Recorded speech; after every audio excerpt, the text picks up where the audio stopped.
afternoon to everybody.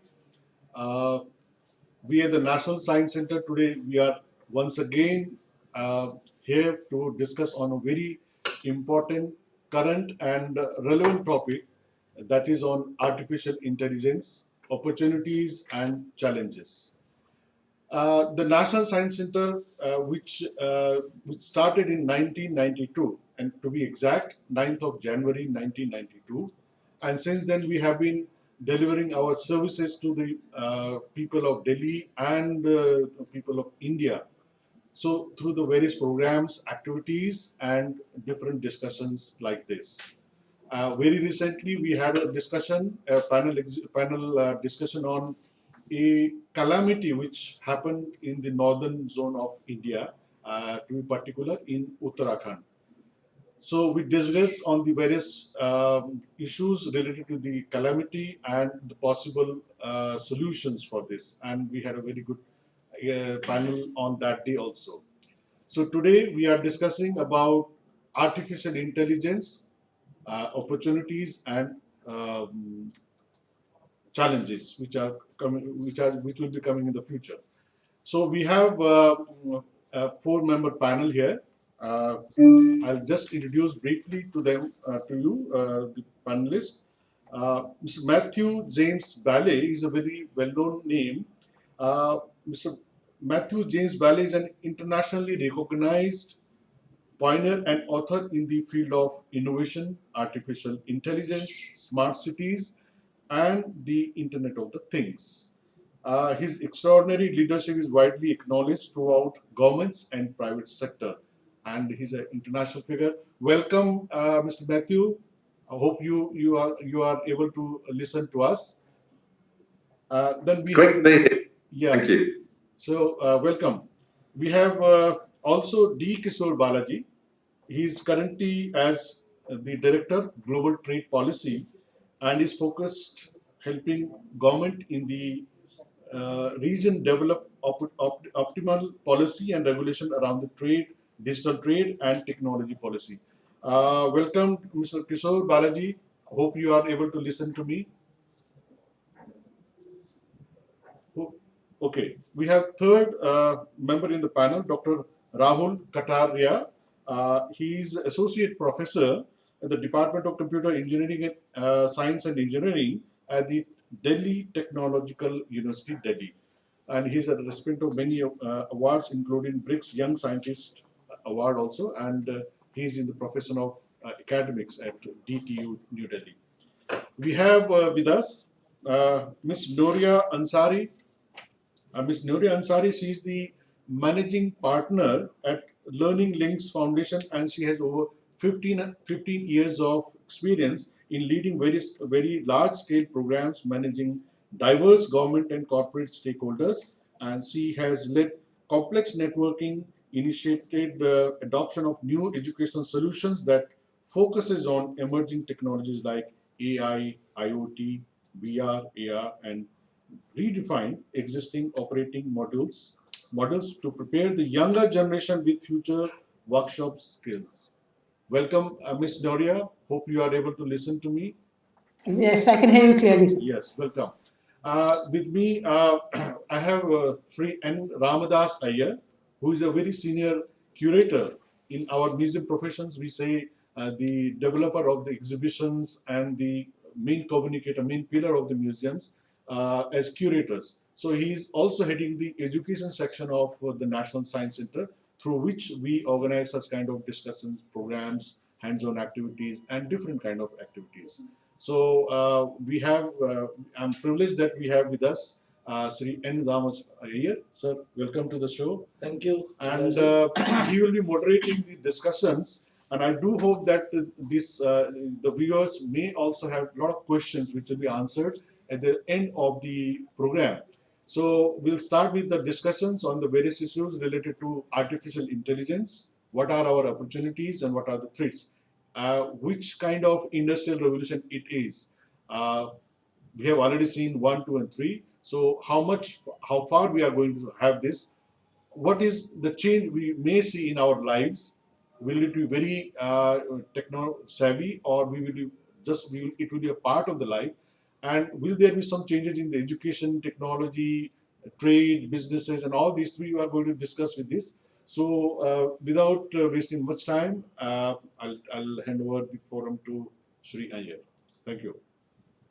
Welcome to all of you for this panel discussion, and I thank you all on behalf of National Science Center for sparing your valuable time today to be with us and to educate us and our viewers on different aspects of artificial intelligence, machine learning, its implications to the society and things like that. Mr. Kailash Chandra mentioned that I would be moderating this discussion. Moderation is a term that's used in the media. I am the one to moderate this discussion. I will be facilitating the discussion. In fact, I would be linking our viewers who we expect in big numbers to join us on this live streaming, and their questions I will be asking you on their behalf. And a special thanks to Mr. Bailey, who has joined us at this ungodly hour from USA. It's around 3 a.m. there, but he was kind enough to join us and talk to us, talk to our audience in India. So a special thanks to him, and my apologies too. I also need to mention that this program has been organized in connection with our National Science Day. Our first Nobel laureate in physics, Dr. C.V. Raman, observed the effect named after him, the Raman effect, on the 28th of February. And since then, we have been commemorating the 28th of February as the National Science Day in India. And as science centers, we conduct a lot of programs. We start today and we'll be having programs right till the 28th, but that is beside the point. Let's come back to the topic. Artificial intelligence is something that has become, a fashionable word to use in these days, and many people talk about it, but not many people, at least not many people who are our audience, know everything about artificial intelligence, everything at least that is to know about it. Ever since the beginning, humanity, once it civilized itself and started settling down into communities, people have tried to delegate their works, their manual works and other whatever they do, to maybe animals, to machines and things like that. With agriculture, we could give up the hunter-gatherer kind of a lifestyle, and we could settle down into communities and do something which we consider is better than hunting and gathering. And then came the Industrial Revolution, when we used steam power, we used machines, and we again got some free time to engage in creative activities. This has always been a dream of the human race, to delegate what other entities could do and give themselves time to be more creative and to enjoy our time for ourselves. Aristotle, for example, and I quote here, has written in his Politics, for suppose that every tool we had could perform its task, either at our bidding or itself perceiving the need, and if, like the tripods of Hephaestus, of which the poet, he talks about Homer here, says that self-moved they enter the assembly of gods. Shuttles in a loom could fly to and fro, and plucker, that's a tool used to pluck strings, play a lyre on their own accord. Then master craftsmen would have no need of servants nor masters of slaves. This was the dream of Aristotle, that was, I think, around 3, 300 or 400 BC in Greece. And that has been an eternal dream of humankind ever since we settled down into communities, as I said. And now people have even started delegating the process of thinking, analyzing the mental functions to machines. And this has given rise to the new field of artificial intelligence. I myself am not an expert at all in this field. Neither are people who are listening to this subject, at least most of them. There may be experts joining us too. So may I request anybody, you're all learned people, if I can request any of you to please introduce this subject to us so that we can proceed further and ask questions. Yeah, so artificial intelligence is not Industrial Revolution 4.0, it's the human evolution. I talk about Aristotle in my book, Inventing World 3.0. And what we're looking at is a new intelligence, or the emergence of a new intelligence, to achieve the dream you shared from Aristotle, where logical decision making at lightning speed starts to bring more automation to society. But it's beyond automation. What artificial intelligence is able to do is to work alongside humanity to advance us beyond the challenges that we face today around the environment, around social inequity, around all sorts of challenges that we have in the moment within human-centric systems. So we're actually, AI is an invitation for humanity to advance into that dream you just shared with Aristotle. It's very early at the moment. In fact, the ones and zeros that actually drive AI came from the Charles Babbage machine 100 years ago. And so where we're at with artificial intelligence at the moment, there's different elements of it, like natural language processing. So on your mobile phone or your Alexa, that will be used natural language processing, and voice interaction with AI is very important because it puts the human at rest. It's easier to negotiate the digital world. And this is an important point we can come on to later. There's other things like neural nets and machine learning and other aspects of artificial intelligence that can be used to ensure that our cyber grids are safe, to ensure that we detect cancer earlier in genetics, to ensure that our cars are safe, and many other aspects that digital technology with fantastic logical thinking operating at lightning speed can make things more efficient.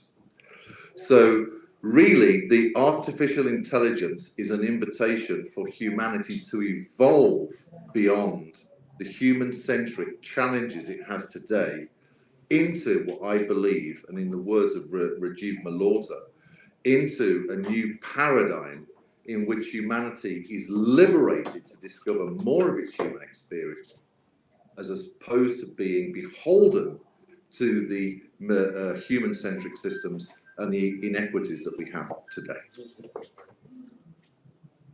Thank you, Matthew. What you say essentially means augmenting the human intelligence using external entities is what artificial intelligence is. And if we go into the technology that is employed to do this, can I request Kishore Balaji to shed some light as to what actually is the technology that's being currently used by the industry to implement this dream, as Matthew calls it? Yeah, so firstly, thanks for the invitation and congratulations on the National Science Day. And it's an honor to be sharing screen space with my fellow panelists. And in my view, I think more than deliberating deeper on technology per se, perspective I'd like to bring in today is of that of a worried parent. Because we are at the cusp of this fourth industrial revolution, and like Matthew said, fourth industrial revolution is essentially a large change, which in several ways can be accelerated by use of AI. And everything that we see in everything we saw as kids in science fiction movies today are coming true. The careers of tomorrow, the jobs of tomorrow aren't invented today. We are grappling with an education system which believes in educating rather than providing learning outcomes. So there are several challenges that we are grappling with today on one hand. On the other hand, the biggest miss that I see as an ecosystem, as a learning ecosystem, we could do potentially is to mistake AI for another technology. AI to me, I mean, when you meet a common man on road and we speak about AI on several contexts, we are a country which has been really grown on the backbone of technology services, etc. So we are the blue of the workforce for IT, globally. And when you meet people on the road, they would think of AI to be the next C++ on that line of extension. C, Java, call it what be. And it's assumed that something needs to be learned for you to go and join a global workforce, which is truly not the case. If you just take a step back, the potential AI can have on mankind is 10x of what the internet had on mankind. So it's not about a programming technology per se. It's far more exponentially greater. It can have far more impact, like uh, our previous speaker was mentioning, on mankind. The opportunity that we have in front of us is, internet came to India in 95, and, about close to about 25 years later, it contributes to about 15% of our GDP today, right, in terms of core economic value. We have, of course, a huge demographic dividend. India entered the golden era of demographic dividend last year, if I'm not wrong, which would mean we have vast, immense, semi-learned population which can be skilled specifically to leverage this technological change.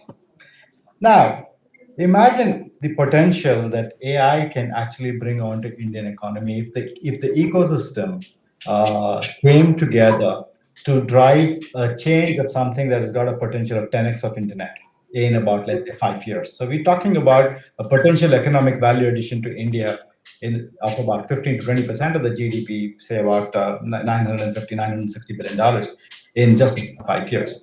That's the opportunity we are today challenged with.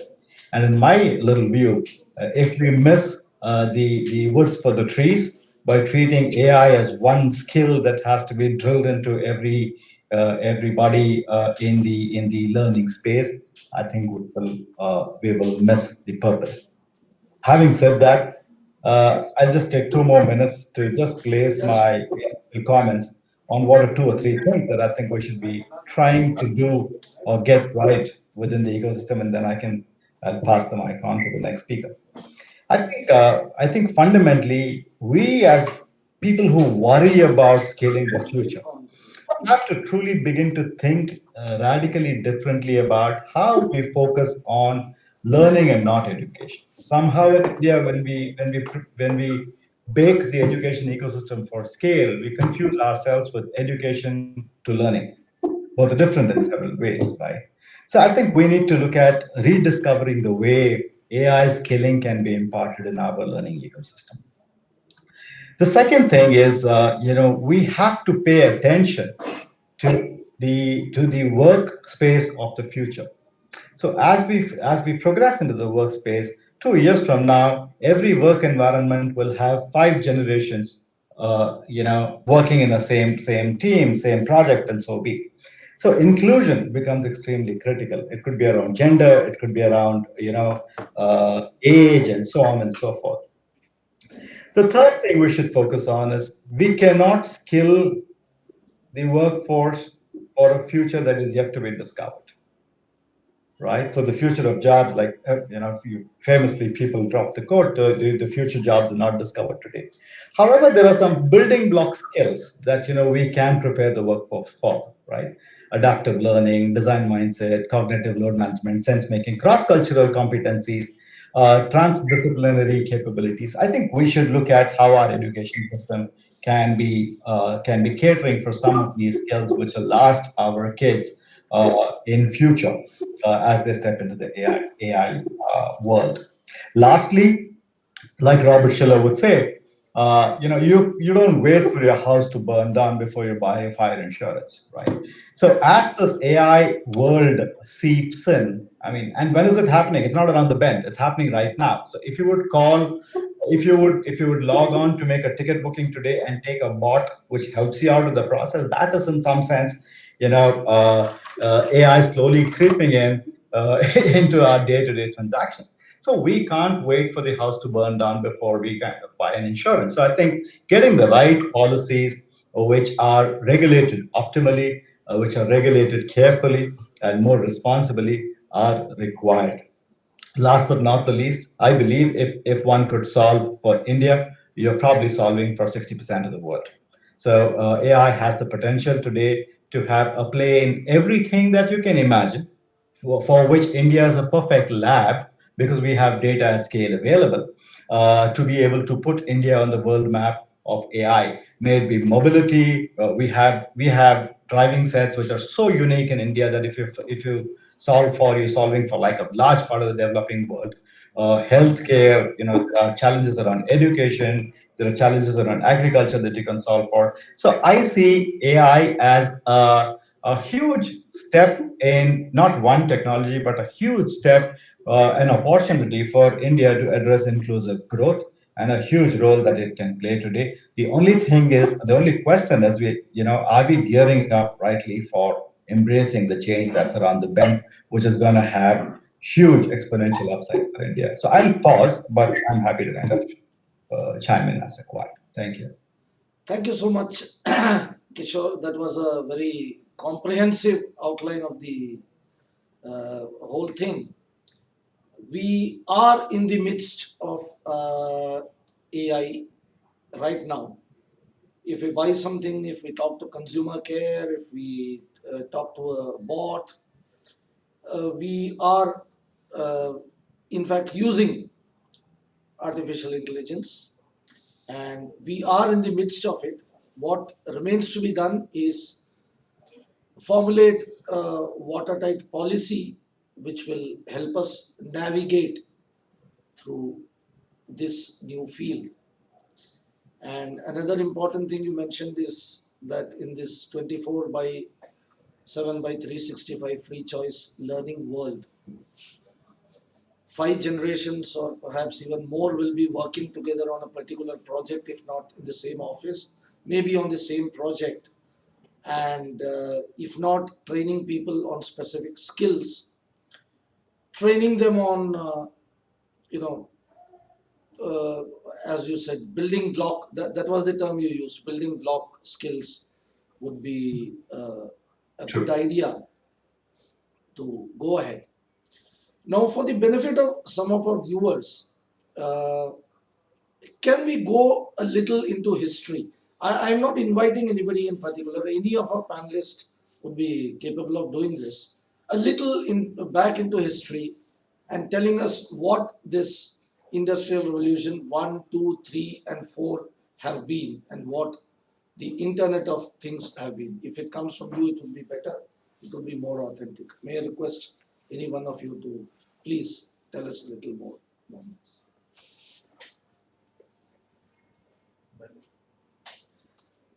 Anyone? Dr. I'm happy. Katarya? I'm happy. Yeah, Mathew, yes. I don't mind.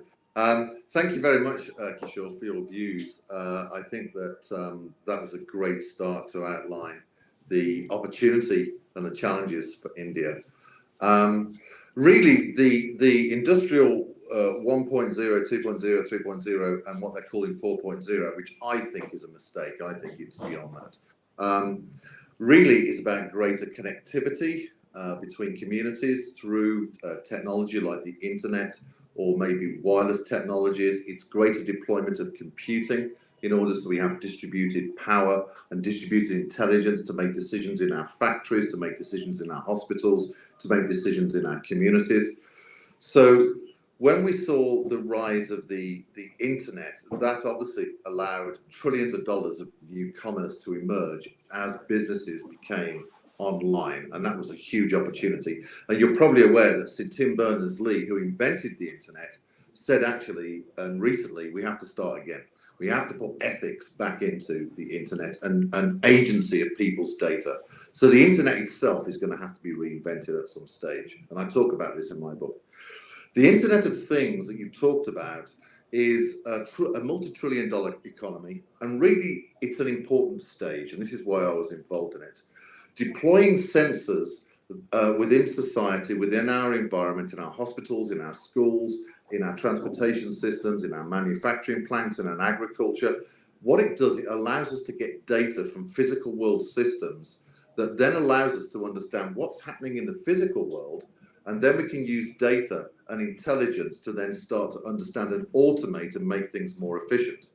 So the Internet of Things was a very important start for the evolution of artificial intelligence because it enabled a lot more data across a lot more aspects of society and human living.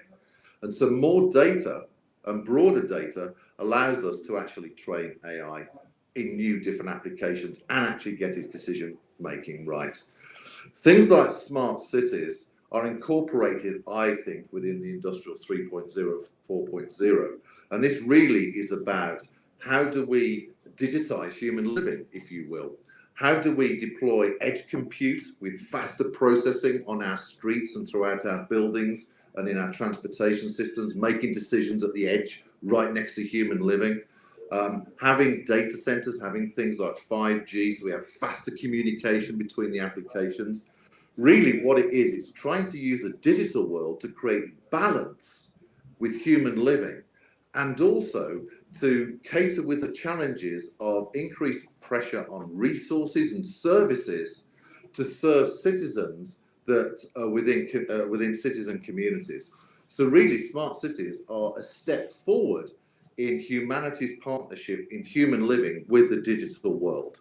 And this is really, really important because the more data we get and the better ICT distributed within cities, i.e. if you like, the living world of artificial intelligence, where it can be at the edge and in the cloud and also distributed horizontally, then that means we can actually train AI to be in applications within our cities to make them even more automated and to make better decision making.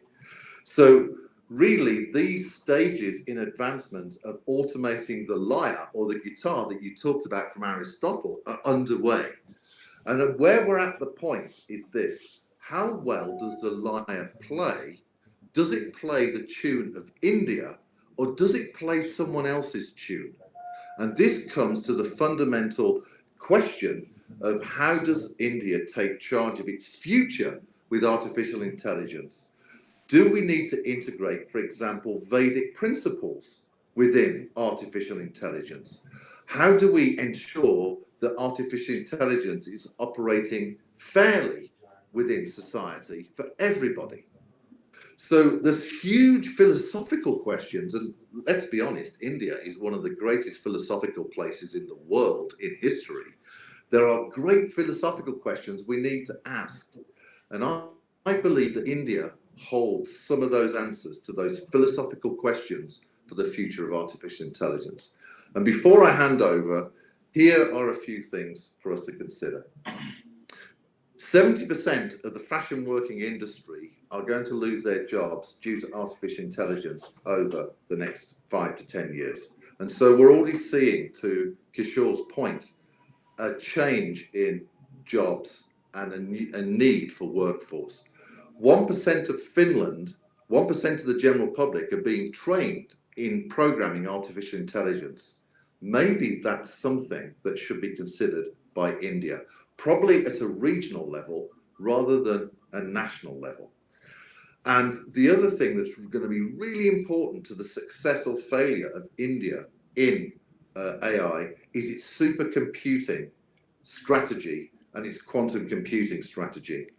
You see, when we have supercomputers deployed throughout society, available to academia, government, and business, then we can train artificial intelligence faster and basically start developing applications to be deployed in Indian society and actually keep India ahead of the pace of the game, keep India on the edge of the transition, and ensure that the whole of India is moving up together, as opposed to being left behind with only those regions that have supercomputers and those that do not.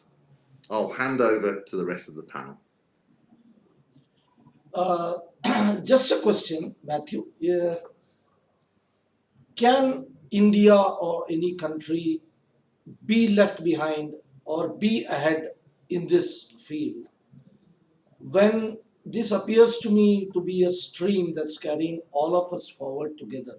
Can somebody be left behind, or will they be swept along with the tide? Or would you like to comment on that before I go on to? Yes. Yeah. Yes. And the answer is yes. Absolutely. Countries can be left behind. And one of the things, so if we look at Canada, Canada has a wonderful national supercomputing and AI strategy. They have brought the nation together. They've invested in supercomputing in 4 different technology clusters to get different aspects of Canada innovating together for domestic transition and also for exporting as well. So countries absolutely can be left behind if they do not have the right policy, the right investment, and the right mindset to artificial intelligence. To Kishore's point, which is really important, this is not about the industrial mindset anymore. This is about liberating the population of India into a new social experience and economic experience. This is how big it is. So yes, countries can be left behind. And so some of the things that India can do, which are really important, first of all, is put security around your digital borders. That means a strong cyber security so you don't get invaded by rogue AI agents. Make sure that your AI ethics strategy is really, really robust so it aligns with the cultures and beliefs of India. You're going to need a clearinghouse, a national and regional clearinghouses, to ensure that artificial intelligences that are innovated within India or exported into India comply with your ethics, your beliefs, and your values. Consider this a digital citizen test or a citizen test for a new member of society. And that will ensure that only artificial intelligence deployed within India aligns with its cultures, its beliefs, and its vision for the future. Now, this is my view. I think Prime Minister Modi's on the money. I think that India can become a global powerhouse in artificial intelligence. It has a tremendous intellectual prowess in IT and ICT. And so, with some of the suggestions from Kishore, I believe that we can upskill the innovators within India to be experts in artificial intelligence. And I believe that India can become not only a powerhouse to determine its own destiny and not beholden to another nation, but also to assist other nations, like Kishore's point, 60% of the developing world, in their transition and their partnership with artificial intelligence. And India's at a decision point. What is its destiny and purpose in the world? And my view is that I think India will shine. Thank you, Matthew. We would love to hear a little more about this enmeshing the national culture with the AI stream at a later time. Let me now ask Dr. Rahul Katarya, as a professor in a university, sir, can you talk a little about the technologies that are involved in this artificial intelligence and machine learning technologies? Dr. Rahul Katarya, please. Yes, yes. First of all, I am very thankful to National Science Center, New Delhi, and my friend, colleague Mathew, Kishore, and Nuriya Ansari. Yes, definitely. Just before I proceed, I will introduce about myself. I am working as a associate professor in Department of Computer Science and Engineering in Delhi Technological University. That's old name is Delhi College of Engineering. That was 1941. That was the first in British time that was set up by the Delhi government. And I'm also an associate dean in international affairs, and I'm also a I'm working in the area of artificial intelligence. And yes, of course, there are lots of challenges, as the title is suggesting, and lots of technology that are developing day by day in this area, artificial intelligence. I have visited so many developed countries, and so many countries, as I was selected as a young scientist last year by the Japan, and last year also I was selected as a young scientist in BRICS country. This is the group of the Brazil, Russia, India, China, and that South Africa. And I also in a research collaboration with various universities in New Zealand and the Japan, the Colombia. Yes. So we are working with the technology that you suggested. Yes, definitely. Now the area of machine learning is, or AI is towards the deep learning. The deep learning, what exactly is the deep learning? Is what that we are in the area, or you can say era, that we have to you can say analyze the data in a real time monitoring system with high processing powers in terms of you can say the processing or a memory, or we are in the era of big data.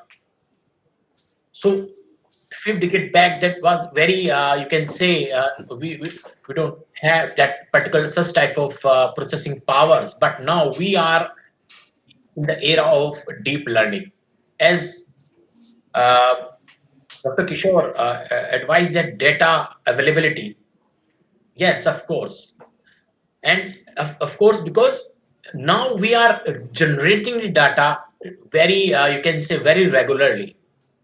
You can take any of the example. We are get up early in the morning, we are generating the data from, yeah, we are you can say driving the car, GPS location, you are using a phone, you are sending the messages. So all these technologies are, what are these, the AI using the predictive analytics, means now the for example entertainment industry I'm talking about, Amazon, the Flipkart, or a Netflix, or a Hotstar. What they are doing, they are they are applying the AI tactics. That is a deep learning.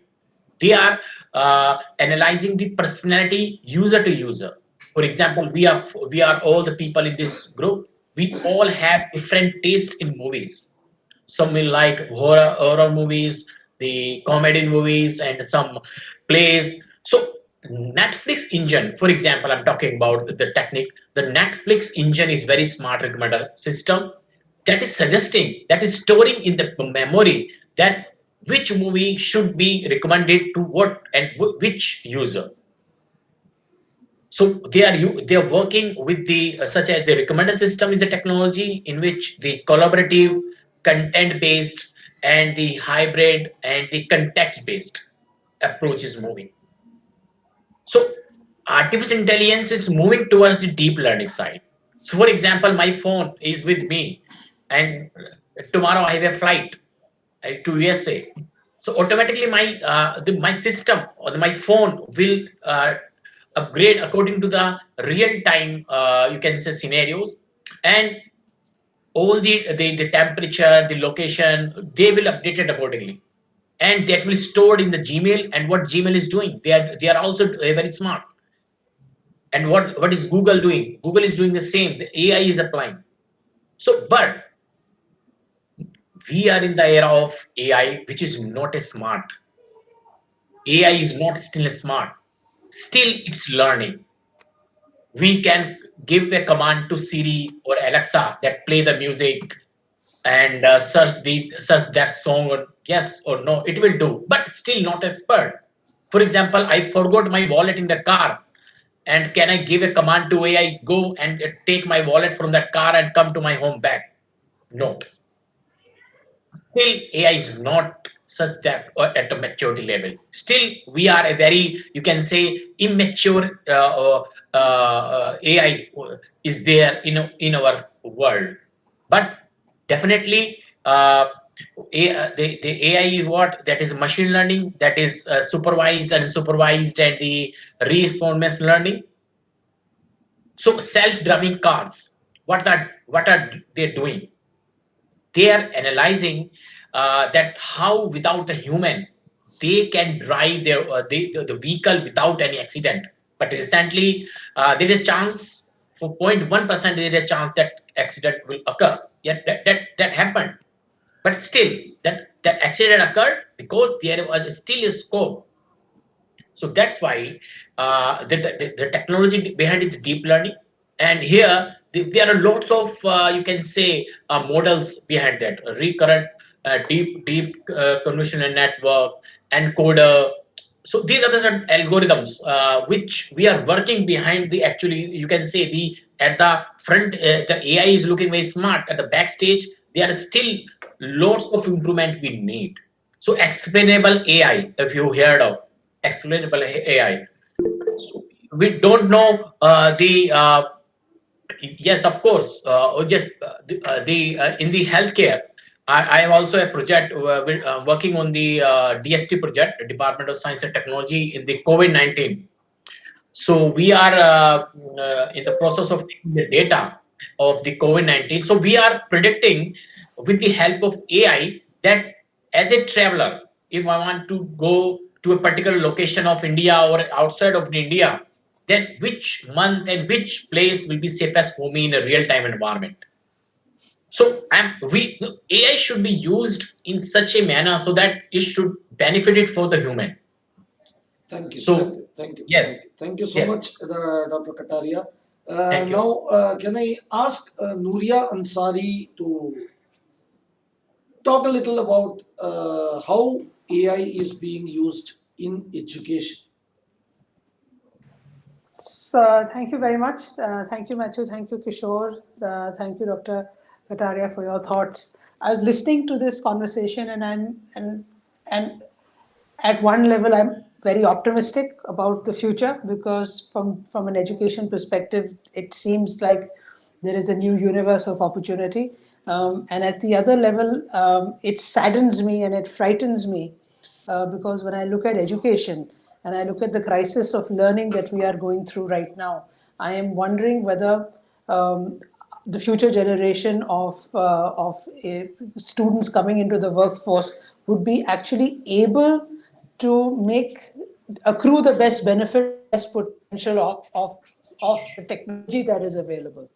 When I look at AI and I step back and I say, what are the skills necessary for a strong workforce that can work in an AI environment? And it comes back to math skills, and within math skills, it comes back to algebra, calculus, probability. And what I see even in India and across the world is that 50 to 60% of the children who would otherwise take math in secondary education are now not taking math.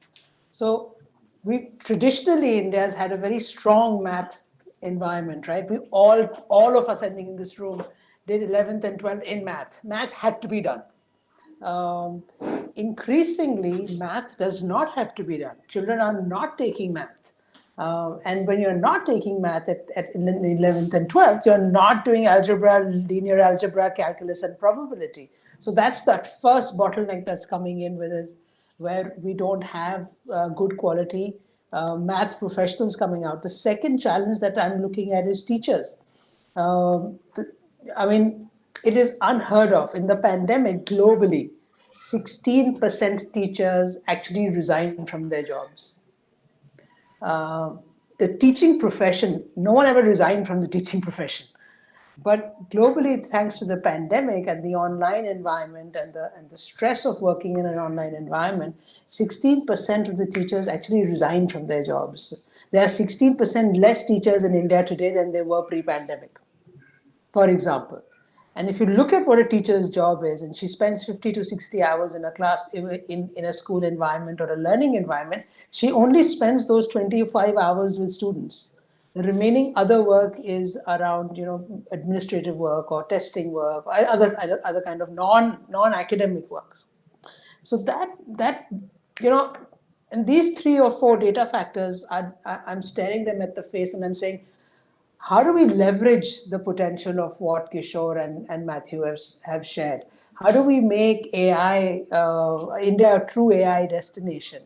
What needs to be done systemically at school education so that college education can accrue the benefits for Dr. Kataria, and tomorrow, Kishore's organization can actually have a viable workforce, because viability of the workforce is a big challenge, and I think there's a lot around what has already been shared around public policy, having sound understanding on what is the kind of technology investments that we need to do, what is the kind of teacher training and capacity enhancement that we need to do, how do we bring in personalization in learning. Today it is possible, it is personal, it is possible, it is data driven, but how do we leverage it? um, we have, if I look at Kishore's example and say, his daughter and son go through the education system. Every month there's an exam, every quarter there's an exam, twice a year there's an exam, and annually there's an exam. Can you imagine this one child is being assessed 6 times in a year, and we are not able to predict where they're going wrong, why they will drop out of math, when they will drop out of math learning, because our systems are not feeding data back to us. And these are things that are possible today. And I think the one big challenge, especially when it comes to AI and education, is that there is no collaboration, especially when it comes to sustainable development. There is limited understanding on equity and inclusion issues when it comes to AI. AI is currently driven where the money is going, which is fine. But the money won't come if you don't look at sustainable development. So need to invest in equity and inclusion in AI and education. Need to invest in policy around AI, and need to assess what is the data we want to collect, why do we want to collect it, what is the objective function around it, and what does this mean for my child's development, and hence the child's development is the country's development. The nation cannot develop faster than its last child, because the future of the nation is the child of today. So while I'm very encouraged by the potential of AI, and we AI in our schools, and when we teach, whether it's NLP or chatbots, my larger fear around it is that, do we really understand uh, the human evolution required, the cognitive revolution required, the ethical revolution required, to really embrace an AI connected world. So that was some of the thoughts that I wanted to share. Happy to dialogue with them.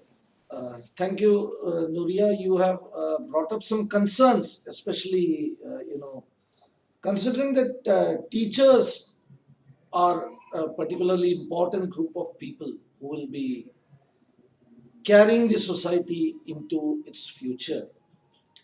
And considering what you have said, that 16% of teachers have resigned because they are unable to cope up with the stresses of online teaching and learning. Uh, when such is the situation, is education really facing a challenge? And if it is, what is it that we can do to reassure the education system? If I can ask Kishore to give his thoughts on this. Well, if there's anybody who's qualified to speak at length on this panel on that subject, that would be Nuriya. So, having said that, in my view, education is not facing a challenge today. It's been facing a challenge for a very, very long time.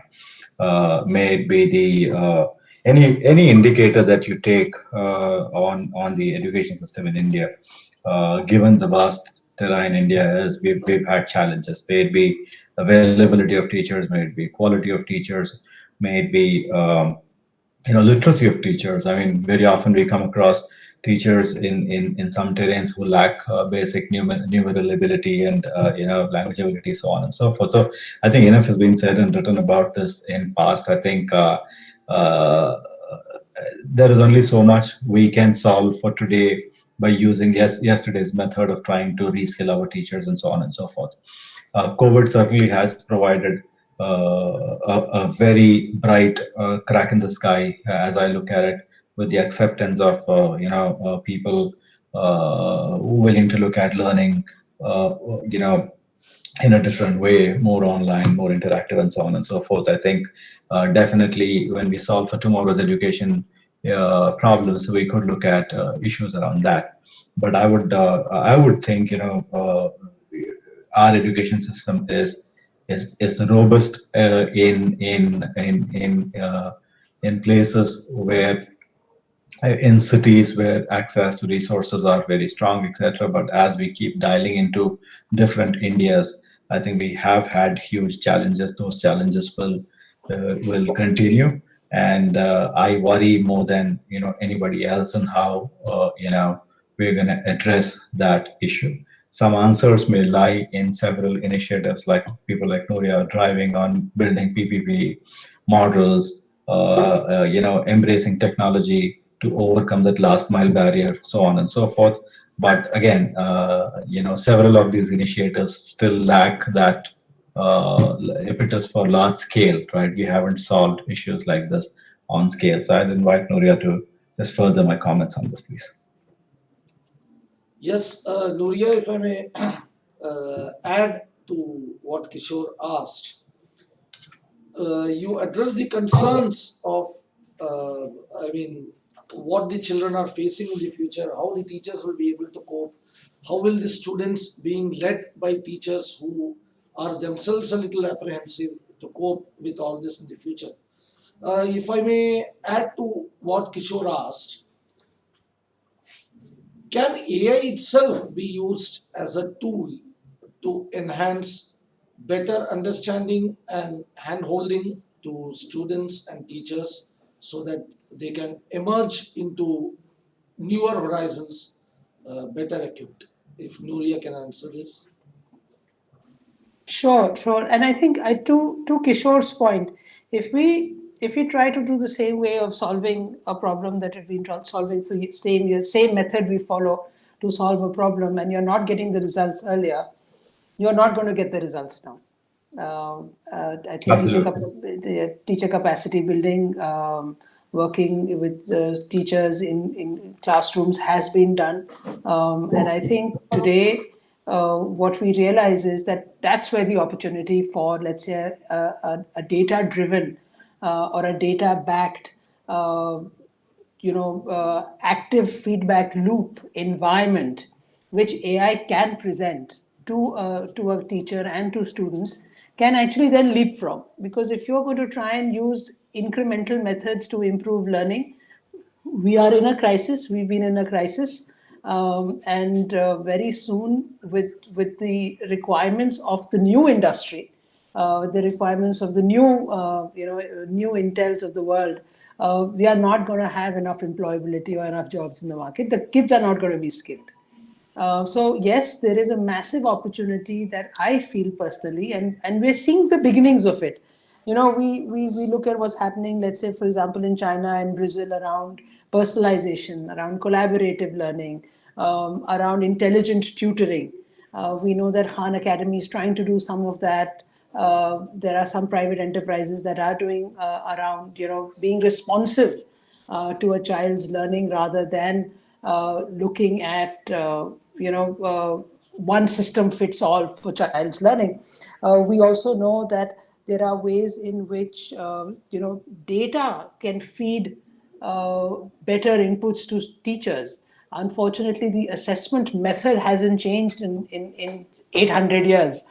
Uh, we need bits and bytes of data coming into teachers much faster so that they can provide that personalized learning. And it comes back then really to how can you actually create a collaborative consortium, understanding that the future of what everyone can achieve lies in the quality of education. So then how can you actually get the best minds who are working today with smart cars and smart systems to say, let's do education 3.0, and use what we have today in terms of data, in terms of NLP, in terms of kind of algorithms that exist today to actually drive better decision making in school systems. And and to Kishore's last point, that if it's not done with the last mile, then the gap that exists between privileged and underprivileged or under-resourced is just going to increase. It's going to become the next. It's going to become the next big gap. We already have that in economics now. We'll have that also in education, and equities issues will be massive. Yeah. Thank you, Nuriya. You talked about leapfrogging rather than crawling into the next paradigm. Can I ask Mathew whether this leapfrogging approach would interfere with properly enmeshing national cultural values with AI? That's a great question. And in my book, I'm going to show it on the screen, Inventing World 3.0, Evolutionary Ethics for Artificial Intelligence, discusses how do we look at culture and spiritual traditions of the day. How do we bring them into the mindset of artificial intelligence so that culture is advancing with technology and no longer oppressed? And so these cultural issues are really, really important. Now, India has a tremendous national culture, but it also has subcultures in different regions and dispersed throughout its beautiful country. So I believe that cultural leadership in artificial intelligence, and probably philosophical leadership as well, is going to be important, because as we shape artificial intelligence to work with every citizen well, and to work with personal cultures as well as national cultures and regional cultures, it will have to have subtle nuances in its decision making. So trust in one aspect of society with one individual of a particular culture may differ with someone else of a different gender and a different social demographic. And so to Nuriya's point, which is absolutely on the money, this is why AI ethics and cultural diversity in the innovation of artificial intelligence is going to be really important. Now, Dr. Rahul has talked about deep learning, which is modeled on the brain. Rajiv Malhotra, who you all know, is discussing about whether we should have a dark mindset for artificial intelligence, of which most the spiritual traditions within India have emerged from. And this is important conversation, because there's a Western way of looking at intelligence, and then there's a different way of looking at intelligence that has a deep historic background that's important to people within India. So cultural development and cultural integration into the mindset, what I call cultural principles, because that's everything. Putting cultural principles inside artificial intelligence in its digital mindset, in this new digital life form, is going to be important, whether it's accepted within society or rejected. Because if it starts making decisions based on, let's just say, non-Indian type of values, or maybe Sikh or other types of values, then effectively that's going to cause a problem. And so artificial intelligence itself needs cultural diversity within its mindset if it is to do well in society. And so now is the time, I believe, for India itself to determine what aspects of its culture are fundamental for it to take forward, what aspects may not be relevant taking forward. And that is an important conversation for India itself, because if artificial intelligence is just has a brittle set of principles like trustworthiness, but doesn't cater for cultural diversity, it will not honor the future of India. And that's why it's important for India to self-determine its destiny with artificial intelligence and integrate cultural principles, whether that's with sustainability development, social equity, whether it's around belief systems or values, or its relationship with the environment. This is really important for India to do. And that's why I wrote the book, because it creates frameworks in order for countries like India, different spiritual communities, different types of modern communities of different cultures, to innovate their flavor of artificial intelligence in order for it to do well within society and to be welcomed. And this is why I believe culture comes to the very, very essence of what is artificial intelligence there for, and how can it support advancement of culture and not oppress culture. Because the last thing we want to do is to become cultural automatons, beholden to a set of values that do not align with the culture and the future of India. Thanks, Matthew. If I can ask, anybody can take this. How far advanced are we in framing, good policy in India as far as AI is concerned?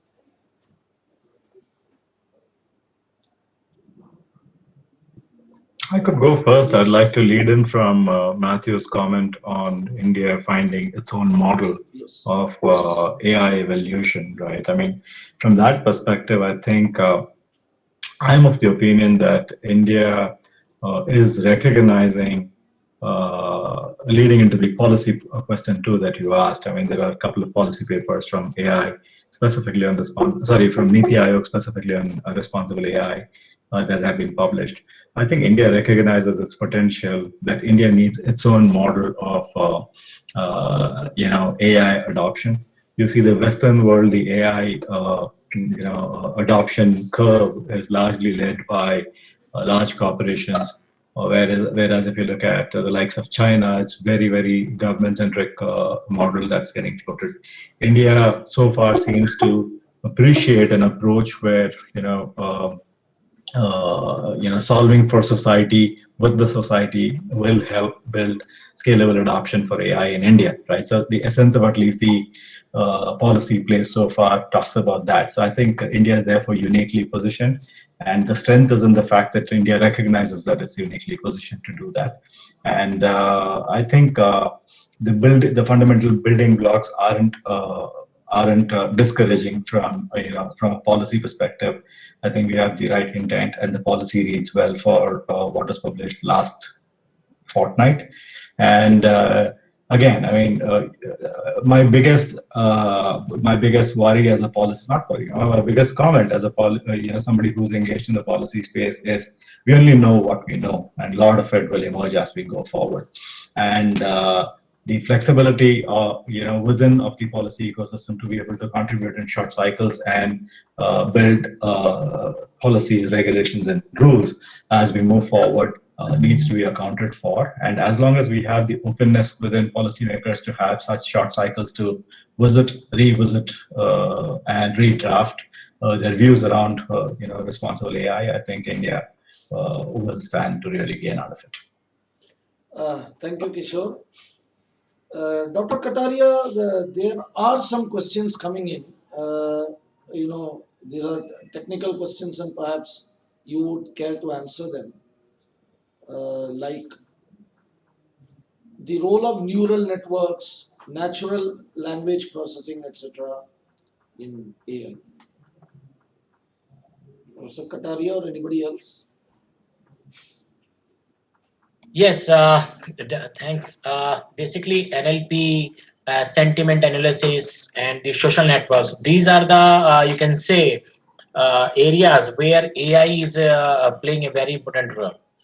As you can say that nowadays we all are on the social networks, the Facebook, Twitter, Instagram, and all. So how and in which sense we should use the social network? And that definitely the companies such as Facebook and Twitter, all the companies have their own you can say AI system in which they are regularly analyzing the profiles, such as they are antisocial, and how that hate speech, where, as in the say, for the in a generalized term, it can be retrieved. So as a good human being, as a good as for example you are a student, then you should be very careful whenever you are using the your social networks. As you can see, most of the companies are now smart. How they are, first of all, before checking the resume, before analyzing the resume of any applicant, they are analyzing the social network profile. Similarly, most of the countries have started their visa permission. Whenever they will grant the visa, they will check the how the person is on the online social networks. So definitely, the question that you suggested. They have definitely NLP and the hate speech and the opinion mining. All these are coming. Data, there's how the data is used and where it's used and what it's used for. We don't have that at the moment. So primarily, that data that is unethical is being used to train AI, and so AI itself is fundamentally unethical within the. There are some deeper conversations that we need to have around data ownership and people's agency of data. Thank you, Matthew. I am a person who grew up reading Isaac Asimov. One thing Kishore, you're back. Are we online? I mean, there seems to be some problem here at our end. Are we all together? What I was asking is, information seems to be shifting out of the human body. It seems to be outside. The bulk of information that's available to humanity these days doesn't seem to be within the control of the human beings themselves. It seems to be outside. Are we losing control of the whole corpus of information? And this is a question from ordinary people, a fear that people raise often. Are we being overwhelmed by data which is outside us, which is beyond our control, and can we do something about this? Yes, so I'll say something briefly before I hand over to the panel, because I'm sure they've got great thoughts. I think the question we need to ask is data an extension of the human experience? And therefore, is it an extension of the human sovereignty? And if the answer is yes, then we have a problem at the moment. So I'm just going to leave that and let Nuriya and Dr. Katarya to answer and add their value as well. Yeah, I think it's an interesting dichotomy, right? So at one level, we say that knowledge is within the grasp of the individual and you can go out there and get whatever knowledge you acquire. And we say that, it's an essential 24th century skill to be curious, to be inventive, to go out there and search for information and to analyze information. And at the other end of the spectrum, is it too much information? Is it information that is not being able to be processed, be filtered, and be reviewed?